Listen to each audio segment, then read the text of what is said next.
ایک کوٹھے کی تہذیب یافتہ طوائف نے دروازے کے باہر لٹکتی تختی پر لکھوایا، عزت برائے فروخت ہے۔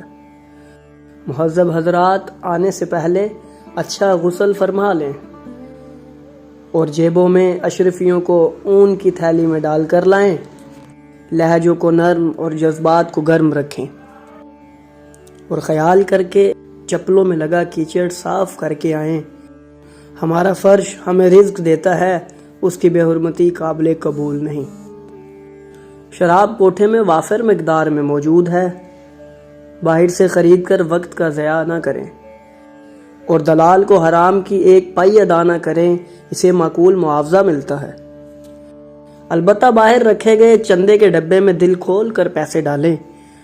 آپ کا عطیہ مفلس لوگوں کے گھر کی عزتوں کو طوائف بننے سے بچانے پر خرچ کیا جاتا ہے، اور مہربانی کر کے رات کے آخری پہر میں کوٹھا خالی کر دیا جائے، کیونکہ فرش کی دھلائی کے بعد تہجد کی نماز ادا کی جاتی ہے۔